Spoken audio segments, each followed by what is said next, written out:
এই সংসারের সবথেকে বড় সত্যি হলো জন্ম এবং মৃত্যু। কিন্তু আরো বড় একটা সত্য আছে, মিত্র এবং শত্রু, যা আমাদের সকলের জীবনে থাকে।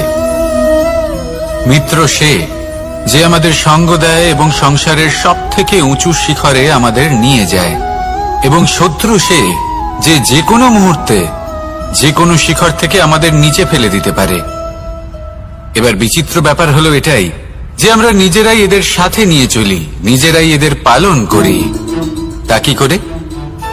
প্রথমে বুঝুন এই মিত্র এবং শত্রু কারা। আপনার নিজের মন, আর কেউ নয়। এই মনই হলো মিত্র যখন তাতে ভারসাম্য বজায় থাকে, তা নিয়ন্ত্রিত থাকে, তা পবিত্র হয়। কিন্তু যদি এই মন অনিয়ন্ত্রিত হয়ে পড়ে, যদি আপনাকে সে নিয়ন্ত্রণ করতে শুরু করে, তখন সেই আপনার সবথেকে বড় শত্রু হয়। সেই জন্য এই মনের ওপর নিয়ন্ত্রণ রাখতে শিখুন, এতে ভারসাম্য বজায় রাখতে শিখুন। তাহলে আপনি এমন এক বন্ধুকে পাবেন যে আপনাকে এই সংসারের শিখরে পৌঁছে দেবে। আসুন আমার সাথে ভালোবেসে বলুন, রাধা রাধা। ঈশ্বর আসলে কে? সংসারের বেশিরভাগ মানুষের কাছে ঈশ্বর হলেন এই সংসারের রচয়িতা, পালনকর্তা। কারোর কাছে উনি জ্ঞাতা, কারোর কাছে উনি হলেন আস্থার প্রতীক, আবার কারোর জন্য শুধুমাত্র অন্ধ বিশ্বাস। কিন্তু এই ঈশ্বর কি কোনো শরীর, নাকি একটা বোধ, নাকি শুধুই শ্রদ্ধা? ঈশ্বর হলেন তিনি যিনি হলেন আপনার ইষ্ট। সেই জন্যই তো গুরু, মাতা, পিতা এনাদেরও ঈশ্বরই বলা হয়েছে। যাদেরকে আমরা ঈশ্বর বলে মনে করি, যারা আমাদের ইষ্ট, তারা আমাদের একটি পথ দেখান, একটি দিকে চালিত করেন। সেই পথে চলে আপনি শুভ কর্ম করতে পারেন। আর যখন কোনো ব্যক্তি তার ঈশ্বরের আদেশ পালন করেন, তখন সে নিজে থেকেই শুভ পথে অগ্রসর হয়ে যান। বেশ কয়েকজন মানুষ ঈশ্বরের ওপর আস্থা রাখেন এবং ভাবেন যে অনুচিত কোনো কাজ করা উচিত নয়, ঈশ্বর দেখছেন। ওনারা ভয় পান যে কোনো অনুচিত কর্ম করলে কে জানে তার পরিণাম কি হবে।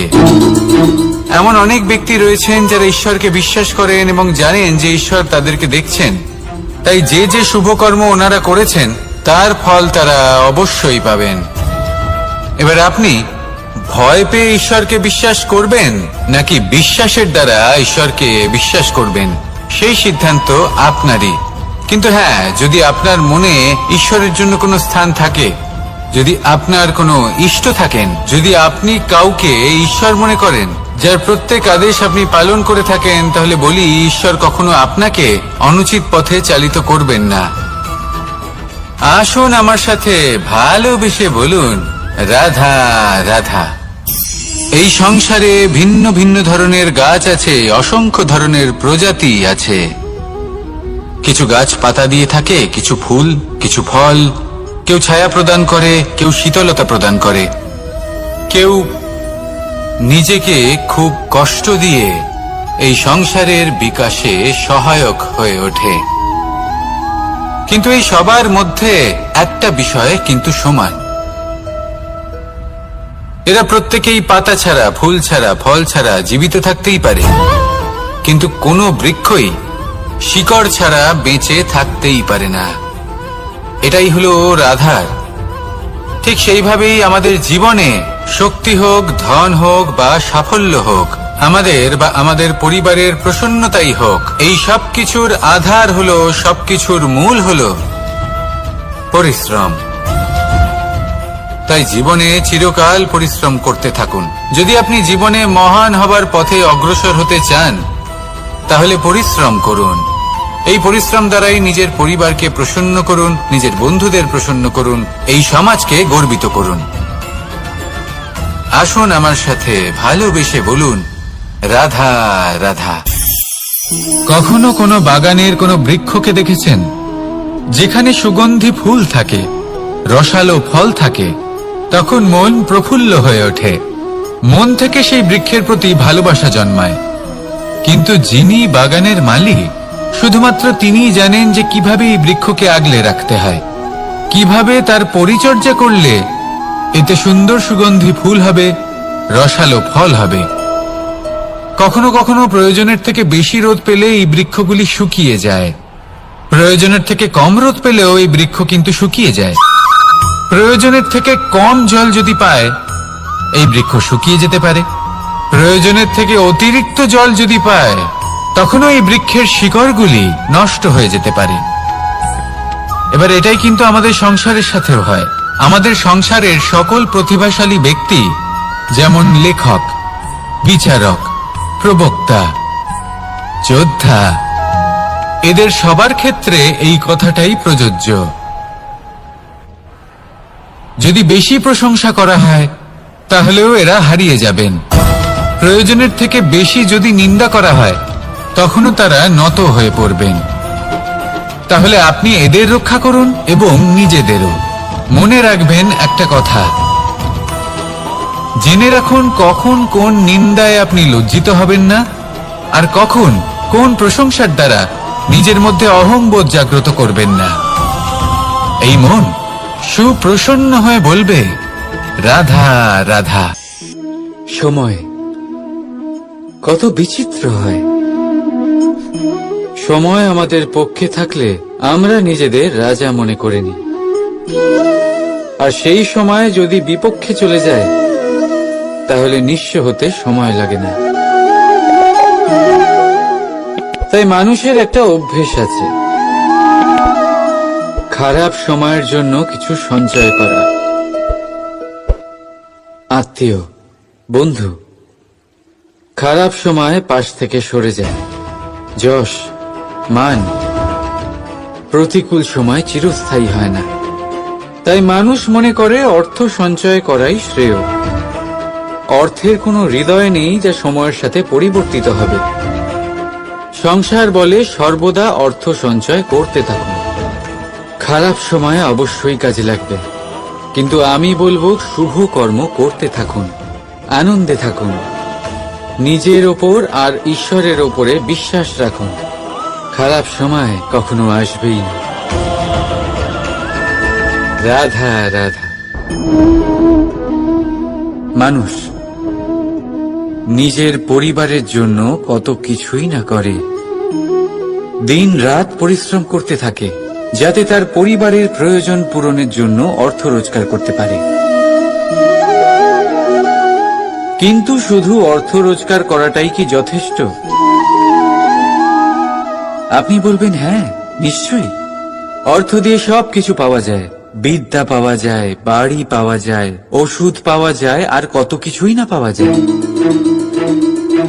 এই সব একটা পর্যায় পর্যন্ত সঠিক, কিন্তু একটু মন দিয়ে ভেবে দেখুন, যখন কোনো শিশু অসুস্থ হয়ে পড়ে, তখন সে ওই তিক্ত ওষুধ কেন খেয়ে নেয়? এই জন্য কারণ ওর পিতা সেই ওষুধ অর্থ দিয়ে কিনেছে?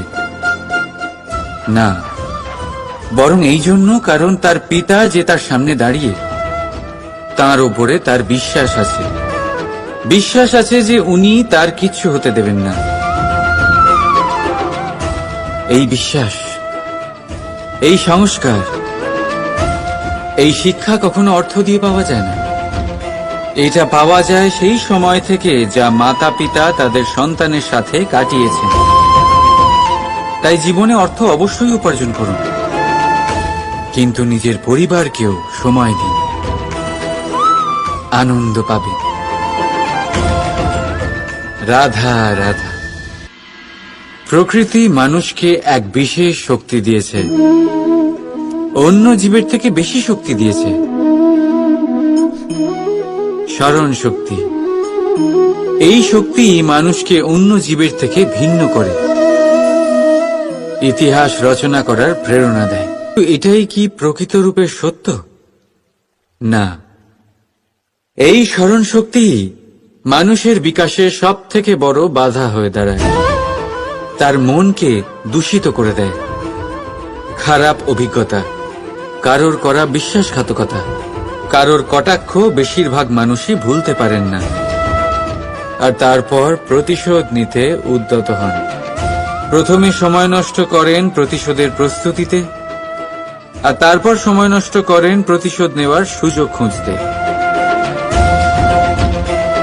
যদি সন্তুষ্টি পেতে চান, যদি জীবনে আনন্দ পেতে চান, তাহলে স্মরণ শক্তির সদ্ব্যবহার করুন। নিজের স্মরণ শক্তিকে চালনা করুন শুধুমাত্র ভালো কথা আর ভালো স্মৃতির দিকে। জীবনে আনন্দ পাবেন। রাধা রাধা করি, তারপর আমরা বৃদ্ধ হই, আর একদিন এই সংসার ছেড়ে আমরা সকলে চলে যাই। এটাই কি জীবন?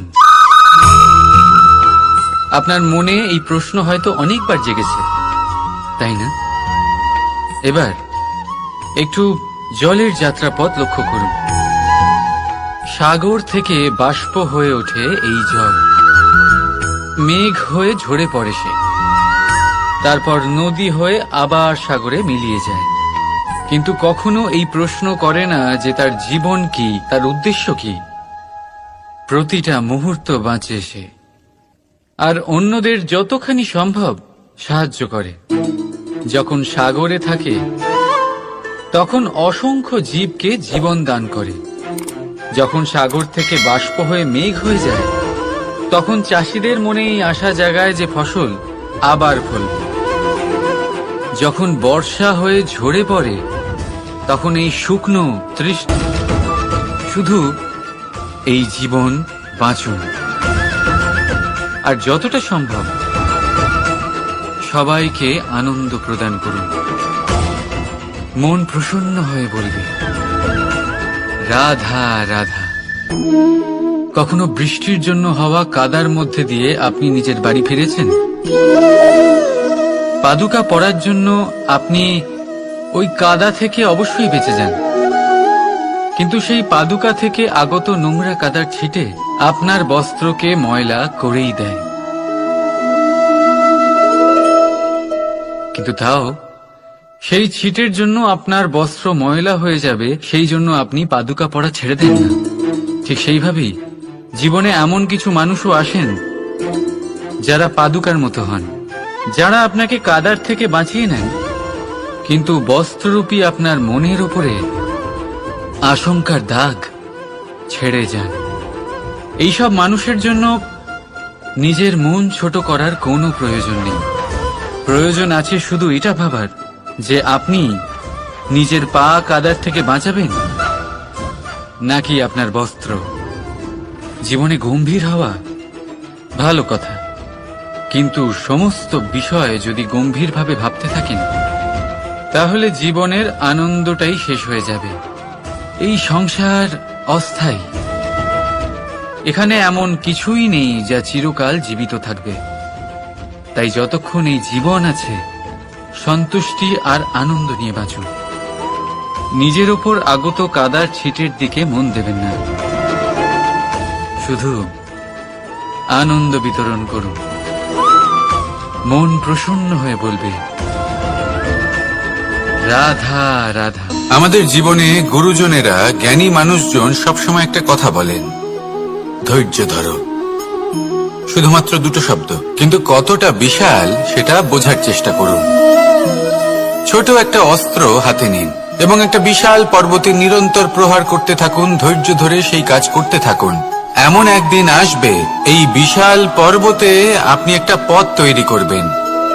কোনো ধনুর্ধর যখন নিজের বিদ্যা অর্জন করেন, তখন তাকেও ধৈর্য ধরতে হয়, তার নিজেকে সময় দিতে হয়, তবেই সে ধনুর্বিদ্যা শিখতে পারে। সেইভাবে আমাদের জীবনেও ধৈর্য ধরার খুব প্রয়োজন। পরিবারে ধৈর্য রাখতে পারলে তাহলে আস্তে আস্তে দেখবেন প্রেম বৃদ্ধি পাচ্ছে। সমাজে যদি ধৈর্য রাখতে পারেন, তাহলে আস্তে আস্তে এই সমাজ আপনাকে সম্মান করবে। যদি নিজের জীবনে ধৈর্য রাখতে পারেন, তাহলে নিজে থেকেই আত্মবিশ্বাস বাড়বে, নিজের বিকাশ হবে। জীবনে সবই সম্ভব যদি ধৈর্য রাখতে পারেন। হয়তো আস্তে আস্তে হবে, কিন্তু হবে অবশ্যই। শুধু ধৈর্য রাখুন, কারণ ধৈর্যই সব থেকে বড় পুঁজি। আসুন আর আমার সাথে ভালোবেসে বলুন রাধা রাধা। আমাদের জীবনে যখনই আমরা কোনো বড় দায়িত্বের সম্মুখীন হই, তখন আমরা তার থেকে দূরে পালাই, আর এই অজুহাত দিই যে না না, এত বেশি ভার বহন করার যোগ্যতা আমার নেই, আমি করতেই পারবো না। দেখুন, এই সংসারে ভিন্ন ভিন্ন ধরনের গাছ আছে, ছোট গাছ, বড় গাছ, কিন্তু বটগাছের মতো বড় এবং নিবিড় গাছ আর একটাও নেই। সে নিঃস্বার্থভাবে এই সংসারকে সেবা করে যায়, ছায়া প্রদান করে, শীতলতা প্রদান করে। আর যখন এমন সময় আসে যখন তার ওপর বোঝা অত্যন্ত বেড়ে যায়, সে কিন্তু কোনোভাবেই ভেঙে পড়ে না। তখন সে নিজের নিঃস্বার্থ কর্মের ফল লাভ করে, সেই নিঃস্বার্থ কর্ম যা সে করেছে। তার দেহ থেকে ছোট ছোট ঝুড়ি বার হয় এবং তা কাণ্ডের আকার ধারণ করে। সেই কাণ্ড মাটির কাছে পৌঁছয় এবং তারপর তা বটগাছের সহায়ক হয়ে ওঠে। সে ভেঙে পড়ে যায় না। এইভাবে আপনিও জীবনে নিঃস্বার্থভাবে সবার সেবা করুন, ভালোবাসুন, সবাইকে সাহায্য করুন। যেদিন আপনার ওপর বোঝা অত্যন্ত বেড়ে যাবে, সেদিন এই সব মানুষ আপনাকে সাহায্য করার জন্য আসবেন, আপনার শক্তি হয়ে উঠবেন, আর আপনি বটগাছের মতোই মহান এবং বিশাল হয়ে উঠবেন। আসুন আর আমার সাথে ভালোবেসে বলুন, রাধা রাধা। একটা শব্দ আছে, পরিস্থিতি। অনেক মানুষের মুখে আমরা এই শব্দ শুনি। জীবনে যখন অসফল হয়ে দুঃখ আসে, সংকট আসে, কোনো বিপদ ঘনিয়ে আসে, তখন সমস্ত দোষ আমরা পরিস্থিতির ওপর চাপিয়ে দিই। আর দেখতে গেলে কোথাও না কোথাও ঠিকই করি। এই পরিস্থিতি প্রত্যেক দিনের মতো পাল্টাতে থাকে, কিন্তু এই দিন, এই রাত, এমন কেউ আছেন যিনি এর উপরেও নিয়ন্ত্রণ সাধন করেন, আর তিনি হলেন সূর্য। ঠিক সেই রকমই আমাদের জীবনেও সূর্য হলো এই মন। যদি এই মনের উপর আমরা নিয়ন্ত্রণ করতে পারি, তাহলে মহান হয়ে উঠতে পারেন। এই মনের শক্তির বৃদ্ধি ঘটান, মহান হয়ে উঠুন, আর আমার সাথে ভালোবেসে বলুন, রাধা রাধা। খুব সুন্দর একটা কাহিনী আছে। একবার এক ব্যক্তি নিজের অসফলতার জন্য ত্রস্ত হয়ে সময় দেবতার তপস্যা করতে বসলেন। উনি তপস্যা করলেন এবং সময় দেবতা প্রসন্ন হলেন, মানুষের রূপ ধারণ করে ওনার সামনে প্রকট হলেন। এবার সেই ব্যক্তি ওনাকে জিজ্ঞেস করলেন যে কি এমন আছে যার জন্য আপনি বারবার জয়ী হন আর আমি চিরকাল পরাজিত হয়ে থাকি? কেন এত পরিশ্রম করা সত্ত্বেও আমি সাফল্য লাভ করতে পারি না? তখন সময় দেবতা উত্তর দিলেন যে দিন হোক বা রাত, ঝড় হোক বা ভূমিকম্প, রোদ হোক বা বৃষ্টি হোক, সময়ের সূত্রপাত হোক বা প্রলয়, আমি থামি না, আমি চলতেই থাকি। আর সেই জন্য যিনি থেমে যান তিনি পরাজিত হন আর আমি জয়ী হই। এটাই আমাদের শিখতে হবে। জীবনে সবসময় চলতে থাকুন, কখনো থামবেন না। হ্যাঁ, কিছুক্ষণের জন্য বিরতি নিতে পারেন, বিশ্রাম করার জন্য, নিজেকে আরো সশক্ত করে তোলার জন্য, কিন্তু থেমে যাবেন না। নিরন্তর কর্ম করতে থাকুন, পরিশ্রম করতে থাকুন, তবেই এই সংসার আপনাকে মনে রাখবে। আসুন আমার সাথে ভালোবেসে বলুন, রাধা রাধা। মানুষ তার জীবনে দুই ধরনের পরিস্থিতিকে খুব ভয় পায়। এক, কোনো কারণবশত কারোর সামনে নত হওয়া। দুই, কোনো কারণে নিজের চরিত্র থেকে, নিজের মূল্যবোধ থেকে বিচ্যুত হওয়া। এবার কেন হয় এরকম যে কথায় কথায় কারোর সামনে নত হতে হয়? কেন বারংবার নিজের চরিত্র থেকে চ্যুত হতে হয়? এরকম কেন হয়? এটা তখনই হয় যখন আমাদের শিক্ষা এবং মূল্যবোধের অভাব থাকে। যদি মানুষের মধ্যে প্রকৃত শিক্ষা থাকে, তাহলে এই সংসারে কোনো সময় এবং কারোর সামনেই নত হওয়ার কোনো প্রয়োজন নেই। যদি মানুষের মধ্যে মূল্যবোধ থাকে, তাহলে তাকে নিজের মূল্যবোধ বা চরিত্র থেকে বিচ্যুত হতে হয় না, তা সে যাই হয়ে যাক না কেন।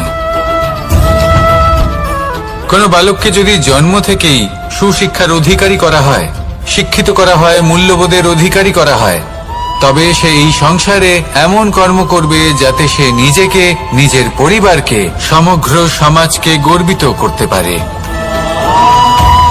শিক্ষা লাভ করুন, মূল্যবোধ লাভ করুন এবং আমার সাথে ভালোবেসে বলুন, রাধা রাধা। আমাদের সকলের জীবনে একটা লক্ষ্য থাকে যেটা আমরা লাভ করতে চাই।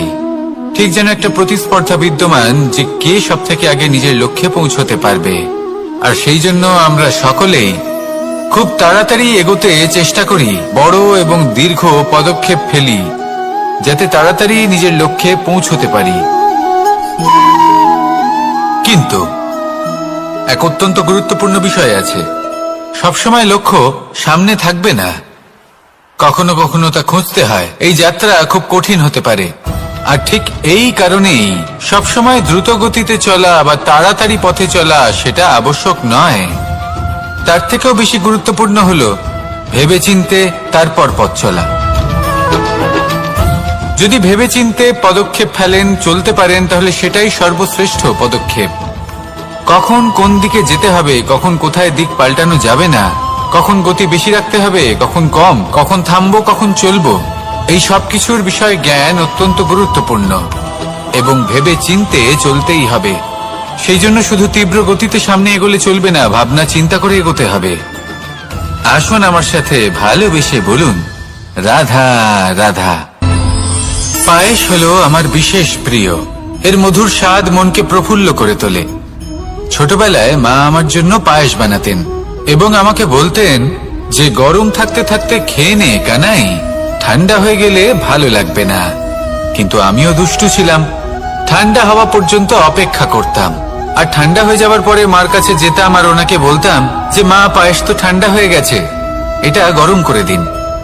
তখন মা হাসতেন আর বলতেন যে পায়েস না হয় আমি। আর এই সত্যটাই আমাদেরও জীবনের সত্য।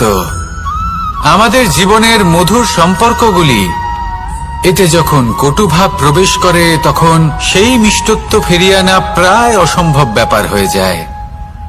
আপনি চেষ্টা করে সেই সম্পর্ক ঠিক করতেই পারবেন, তার জন্য অগাধ পরিশ্রম করতে হবে, কিন্তু আবার সেই মিষ্টত্ব কখনো ফিরে আসবে না। সেই জন্য আপনার জীবনের যে মধুর সম্পর্ক আছে, যতটা সম্ভব চেষ্টা করুন তাতে মিষ্টত্ব বজায় রাখতে। কটুভাব আসতে দেবেন না। আসুন আর আমার সাথে মধুর স্বরে বলুন, রাধা রাধা। শব্দ, শব্দ আসলে কি? শুধুই কয়েকটি অক্ষরের সমষ্টি, নাকি আমাদের বাণী? এই শব্দ এমন এক শক্তি যা কাউকেই নিজের বশবর্তী করে ফেলতে পারে। শব্দ এমন এক অস্ত্র যা কাউকে ক্ষত বিক্ষত করে দিতে পারে। এই শব্দ হলো একটি নাদ স্বরূপ, যা কোনো ঘুমন্ত ব্যক্তিকেও জাগিয়ে তুলতে পারে এবং নিজের লক্ষ্যের দিকে অগ্রসর করতে পারে। শব্দে এত শক্তি আছে যে কারোর মনে এতটা আঘাত দিতে পারে যে সে হয়তো জীবনে আর কখনো এগোতেই পারল না। তাহলে এই শব্দের প্রয়োগ খুব ভেবেচিন্তে করবেন। এবং এই শব্দের মতোই হলো নীরবতা। অনেক সময় এই নীরবতা আমাদের সহায়ক হয়ে ওঠে, অনেক সময় এটা আমাদের অনুশোচনাকে অনেক বেশি বাড়িয়ে তুলতে পারে। ভীষ্ম পিতামহ, অঙ্গরাজ কর্ণ, যখন দ্রৌপদীর বস্ত্রহরণ হচ্ছিল তখন এনারা নীরব ছিলেন। দুর্যোধনের বিরোধিতা করেননি, ওকে বাধা দেননি। আর তারপর কি হলো সেটা আপনারা সকলে জানেন। দেখতে গেলে নীরবতা চুপ করে থাকা, কিন্তু যদি কোনো দুষ্টের সামনে চুপ করে থাকেন, যদি তার বিরোধিতা না করতে পারেন, তাহলে এই নীরবতাই অনেক বড় পাপের আকার ধারণ করে। মনে রাখবেন আর আমার সাথে ভালোবেসে বলবেন, রাধা রাধা। আভূষণ, কার না ভালো লাগে এই আভূষণ? আমরা পরিশ্রম করি, ধন অর্জন করি আর আভূষণ কিনে থাকি, কখনো নিজের জন্য, কখনো বা তাদের জন্য যাকে আমরা ভালোবাসি, বা তাদের জন্য যাকে আমরা সম্মান করি। হয়তো সেই জন্যই সীতা চূড়ামণি ধারণ করেছিলেন এবং আমি সামন্তকমণি। কিন্তু এটাই কি সেই প্রকৃত আভূষণ যা আপনার মূল্য বৃদ্ধি করে? না। শ্রীরামের আভূষণ হল ওনার নম্র ভদ্র ব্যবহার। মাতা সীতার আভূষণ হল ওনার সততা, ওনার নিষ্ঠা, ওনার ত্যাগ। অর্জুনের আভূষণ ছিল ওনার একাগ্রতা। রাধার আভূষণ ওনার প্রেম। এই আভূষণ কোথাও নেই, আপনার মনে আছে। যদি আপনার মনে মিষ্টতা থাকে, তা শান্ত হয়, তাতে সততা থাকে, নিষ্ঠা থাকে এবং প্রেম থাকে, তাহলে আপনার অন্য আর কোনো আভূষণের কোনো প্রয়োজন নেই। আপনি যতই ভিড়ের মাঝে থাকুন, আপনার ঔজ্জ্বল্য চোখে পড়বে। আসুন আর আমার সাথে ভালোবেসে বলুন, রাধা রাধা। এই সংসারের সবথেকে বড় সত্যি হলো জন্ম এবং মৃত্যু, কিন্তু আরো বড় একটা সত্য আছে, মিত্র এবং শত্রু, যা আমাদের সকলের জীবনে থাকে। মিত্র সে যে আমাদের সঙ্গ দেয় এবং সংসারের সবথেকে উঁচু শিখরে আমাদের নিয়ে যায়, এবং শত্রু সে যে যে কোনো মুহূর্তে যে কোনো শিখর থেকে আমাদের নিচে ফেলে দিতে পারে। এবার বিচিত্র ব্যাপার হলো এটাই যে আমরা নিজেরাই এদের সাথে নিয়ে চলি, নিজেরাই এদের পালন করি। তা কি করে? প্রথমে বুঝুন এই মিত্র এবং শত্রু কারা। আপনার নিজের মন, আর কেউ নয়। এই মনই হলো মিত্র যখন তাতে ভারসাম্য বজায় থাকে, তা নিয়ন্ত্রিত থাকে, তা পবিত্র হয়। কিন্তু যদি এই মন অনিয়ন্ত্রিত হয়ে পড়ে, যদি আপনাকে সে নিয়ন্ত্রণ করতে শুরু করে, তখন সেই আপনার সবথেকে বড় শত্রু হয়। সেই জন্য এই মনের ওপর নিয়ন্ত্রণ রাখতে শিখুন, এতে ভারসাম্য বজায় রাখতে শিখুন। তাহলে আপনি এমন এক বন্ধুকে পাবেন যে আপনাকে এই সংসারের শিখরে পৌঁছে দেবে। আসুন আমার সাথে ভালোবেসে বলুন, রাধা রাধা। ঈশ্বর আসলে কে? সংসারের বেশিরভাগ মানুষের কাছে ঈশ্বর হলেন এই সংসারের রচয়িতা, পালনকর্তা। কারোর কাছে উনি জ্ঞাতা, কারোর কাছে উনি হলেন আস্থার প্রতীক, আবার কারোর জন্য শুধুমাত্র অন্ধ বিশ্বাস। কিন্তু এই ঈশ্বর কি কোনো শরীর, নাকি একটা বোধ, নাকি শুধুই শ্রদ্ধা? ঈশ্বর হলেন তিনি যিনি হলেন আপনার ইষ্ট। সেই জন্যই তো গুরু, মাতা, পিতা এনাদেরও ঈশ্বরই বলা হয়েছে। যাদেরকে আমরা ঈশ্বর বলে মনে করি, যারা আমাদের ইষ্ট, তারা আমাদের একটি পথ দেখান, একটি দিকে চালিত করেন। সেই পথে চলে আপনি শুভ কর্ম করতে পারেন। আর যখন কোনো ব্যক্তি তার ঈশ্বরের আদেশ পালন করেন, তখন সে নিজে থেকেই শুভ পথে অগ্রসর হয়ে যান। বেশ কয়েকজন মানুষ ঈশ্বরের ওপর আস্থা রাখেন এবং ভাবেন যে অনুচিত কোনো কাজ করা উচিত নয়, ঈশ্বর দেখছেন। ওনারা ভয় পান যে কোনো অনুচিত কর্ম করলে কে জানে তার পরিণাম কি হবে। এমন অনেক ব্যক্তি রয়েছেন যারা ঈশ্বরকে বিশ্বাস করেন এবং জানেন যে ঈশ্বর তাদেরকে দেখছেন, তাই যে যে শুভ কর্ম ওনারা করেছেন তার ফল তারা অবশ্যই পাবেন।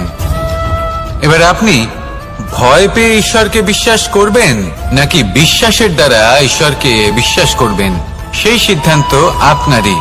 কিন্তু হ্যাঁ, যদি আপনার মনে ঈশ্বরের জন্য কোনো স্থান থাকে, যদি আপনার কোনো ইষ্ট থাকেন, যদি আপনি কাউকে ঈশ্বর মনে করেন, যার প্রত্যেক আদেশ আপনি পালন করে থাকেন, তাহলে বলি, ঈশ্বর কখনো আপনাকে অনুচিত পথে চালিত করবেন না। আসুন আমার সাথে ভালোবেসে বলুন, রাধা রাধা। এই সংসারে ভিন্ন ভিন্ন ধরনের গাছ আছে, অসংখ্য ধরনের প্রজাতি আছে। কিছু গাছ পাতা দিয়ে থাকে, কিছু ফুল, কিছু ফল। কেউ ছায়া প্রদান করে, কেউ শীতলতা প্রদান করে, কেউ নিজেকে খুব কষ্ট দিয়ে এই সংসারের বিকাশে সহায়ক হয়ে ওঠে। কিন্তু এই সবার মধ্যে একটা বিষয় কিন্তু সমান, এরা প্রত্যেকেই পাতা ছাড়া, ফুল ছাড়া, ফল ছাড়া জীবিত থাকতেই পারে, কিন্তু কোনো বৃক্ষই শিকড় ছাড়া বেঁচে থাকতেই পারে না। এটাই হলো রাধার। ঠিক সেইভাবেই আমাদের জীবনে শক্তি হোক, ধন হোক বা সাফল্য হোক, আমাদের বা আমাদের পরিবারের প্রসন্নতাই হোক, এই সবকিছুর আধার হলো, সবকিছুর মূল হলো পরিশ্রম। তাই জীবনে চিরকাল পরিশ্রম করতে থাকুন। যদি আপনি জীবনে মহান হবার পথে অগ্রসর হতে চান, তাহলে পরিশ্রম করুন। এই পরিশ্রম দ্বারাই নিজের পরিবারকে প্রসন্ন করুন, নিজের বন্ধুদের প্রসন্ন করুন, এই সমাজকে গর্বিত করুন। আসুন আমার সাথে ভালোবেসে বলুন, রাধা রাধা। কখনো কোনো বাগানের কোনো বৃক্ষকে দেখেছেন যেখানে সুগন্ধি ফুল থাকে, রসালো ফল থাকে? তখন মন প্রফুল্ল হয়ে ওঠে, মন থেকে সেই বৃক্ষের প্রতি ভালোবাসা জন্মায়। কিন্তু যিনি বাগানের মালিক, শুধুমাত্র তিনিই জানেন যে কিভাবে এই বৃক্ষকে আগলে রাখতে হয়, কিভাবে তার পরিচর্যা করলে এতে সুন্দর সুগন্ধি ফুল হবে, রসালো ফল হবে। কখনো কখনো প্রয়োজনের থেকে বেশি রোদ পেলে এই বৃক্ষগুলি শুকিয়ে যায়, প্রয়োজনের থেকে কম রোদ পেলেও এই বৃক্ষ কিন্তু শুকিয়ে যায়। প্রয়োজনের থেকে কম জল যদি পায়, এই বৃক্ষ শুকিয়ে যেতে পারে। প্রয়োজনের থেকে অতিরিক্ত জল যদি পায়, তখনও এই বৃক্ষের শিকড়গুলি নষ্ট হয়ে যেতে পারে। এবার এটাই কিন্তু আমাদের সংসারের সাথেও হয়। আমাদের সংসারের সকল প্রতিভাশালী ব্যক্তি, যেমন লেখক, বিচারক, প্রবক্তা, যোদ্ধা, এদের সবার ক্ষেত্রে এই কথাটাই প্রযোজ্য। যদি বেশি প্রশংসা করা হয়, তাহলেও এরা হারিয়ে যাবেন। প্রয়োজনের থেকে বেশি যদি নিন্দা করা হয়, তখনও তারা নত হয়ে পড়বেন। তাহলে আপনি এদের রক্ষা করুন এবং নিজেদেরও। মনে রাখবেন একটা কথা, জেনে রাখুন কখন কোন নিন্দায় আপনি লজ্জিত হবেন না, আর কখন কোন প্রশংসার দ্বারা নিজের মধ্যে অহংবোধ জাগ্রত করবেন না। এই মন সুপ্রসন্ন হয়ে বলবে, রাধা রাধা। সময় কত বিচিত্র হয়। সময় আমাদের পক্ষে থাকলে আমরা নিজেদের রাজা মনে করে নিই, আর সেই সময় যদি বিপক্ষে চলে যায়, তাহলে নিঃস্ব হতে সময় লাগে না। তাই মানুষের একটা অভ্যেস আছে, খারাপ সময়ের জন্য কিছু সঞ্চয় করা। আত্মীয়, বন্ধু খারাপ সময় পাশ থেকে সরে যায়। যশ, মান প্রতিকূল সময় চিরস্থায়ী হয় না। তাই মানুষ মনে করে অর্থ সঞ্চয় করাই শ্রেয়। অর্থের কোনো হৃদয় নেই যা সময়ের সাথে পরিবর্তিত হবে। সংসার বলে সর্বদা অর্থ সঞ্চয় করতে থাকুন। খারাপ সময়ে অবশ্যই কাজে লাগবে, কিন্তু আমি বলবো শুভ কর্ম করতে থাকুন, আনন্দে থাকুন, নিজের ওপর আর ঈশ্বরের ওপরে বিশ্বাস রাখুন। খারাপ সময় কখনো আসবেই না। রাধা রাধা। মানুষ নিজের পরিবারের জন্য কত কিছুই না করে, দিন রাত পরিশ্রম করতে থাকে যাতে তার পরিবারের প্রয়োজন পূরণের জন্য অর্থ রোজগার করতে পারে। কিন্তু শুধু অর্থ রোজগার করাটাই কি যথেষ্ট? আপনি বলবেন, হ্যাঁ নিশ্চয়ই, অর্থ দিয়ে সব কিছু পাওয়া যায়, বিদ্যা পাওয়া যায়, বাড়ি পাওয়া যায়, ওষুধ পাওয়া যায়, আর কত কিছুই না পাওয়া যায়। এই সব একটা পর্যায় পর্যন্ত সঠিক, কিন্তু একটু মন দিয়ে ভেবে দেখুন, যখন কোনো শিশু অসুস্থ হয়ে পড়ে, তখন সে ওই তিক্ত ওষুধ কেন খেয়ে নেয়? এই জন্য কারণ ওর পিতা সেই ওষুধ অর্থ দিয়ে কিনেছে? না, বরং এই জন্য কারণ তার পিতা যে তার সামনে দাঁড়িয়ে, তার ওপরে তার বিশ্বাস আছে। বিশ্বাস আছে যে উনি তার কিচ্ছু হতে দেবেন না। এই বিশ্বাস, এই সংস্কার, এই শিক্ষা কখনো অর্থ দিয়ে পাওয়া যায় না। এটা পাওয়া যায় সেই সময় থেকে যা মাতা পিতা তাদের সন্তানের সাথে কাটিয়েছেন। তাই জীবনে অর্থ অবশ্যই উপার্জন করুন, কিন্তু নিজের পরিবারকেও সময় দিন, আনন্দ পাবেন। রাধা রাধা। প্রকৃতি মানুষকে এক বিশেষ শক্তি দিয়েছে, অন্য জীবের থেকে বেশি শক্তি দিয়েছে, স্মরণ শক্তি। এই শক্তি মানুষকে অন্য জীবের থেকে ভিন্ন করে, ইতিহাস রচনা করার প্রেরণা দেয়, জ্ঞানকে বংশানুক্রমে এগিয়েও নিয়ে যায়। আর যারা ভুলে যান, অধিকাংশ সময় তারা উপহাস আর দয়ার পাত্র হয়ে যান। কিন্তু এটাই কি প্রকৃত রূপে সত্য? না। এই স্মরণ শক্তি মানুষের বিকাশে সব থেকে বড় বাধা হয়ে দাঁড়ায়। তার মনকে দূষিত করে দেয়। খারাপ অভিজ্ঞতা, কারোর করা বিশ্বাসঘাতকতা, কারোর কটাক্ষ বেশিরভাগ মানুষই ভুলতে পারেন না, আর তারপর প্রতিশোধ নিতে উদ্যত হন। প্রথমে সময় নষ্ট করেন প্রতিশোধের প্রস্তুতিতে, আর তারপর সময় নষ্ট করেন প্রতিশোধ নেওয়ার সুযোগ খুঁজতে। যদি সন্তুষ্টি পেতে চান, যদি জীবনে আনন্দ পেতে চান, তাহলে স্মরণ শক্তির সদ্ব্যবহার করুন। নিজের স্মরণ শক্তিকে চালনা করুন শুধুমাত্র ভালো কথা আর ভালো স্মৃতির দিকে। জীবনে আনন্দ পাবেন। রাধা রাধা। জীবন কি? এই জীবন আমরা জন্ম নিই, বড় হয়ে উঠি, আমাদের মা বাবা আমাদের পালন করেন, তারপর তাদের অর্থ দিয়ে আমাদের বাল্যকাল কাটে, আমরা আরো বড় হই, বিবাহ বন্ধনে আবদ্ধ হই, আমাদেরও সন্তান হয়, আমরা তাদের পালন করি, তারপর আমরা বৃদ্ধ হই, আর একদিন এই সংসার ছেড়ে আমরা সকলে চলে যাই। এটাই কি জীবন? আপনার মনে এই প্রশ্ন হয়তো অনেকবার জেগেছে, তাই না? এবার একটু জলের যাত্রাপথ লক্ষ্য করুন। সাগর থেকে বাষ্প হয়ে ওঠে এই জল, মেঘ হয়ে ঝরে পড়ে সে, তারপর নদী হয়ে আবার সাগরে মিলিয়ে যায়। কিন্তু কখনো এই প্রশ্ন করে না যে তার জীবন কি, তার উদ্দেশ্য কি। প্রতিটা মুহূর্ত বাঁচে সে, আর অন্যদের যতখানি সম্ভব সাহায্য করে। যখন সাগরে থাকে তখন অসংখ্য জীবকে জীবন দান করে।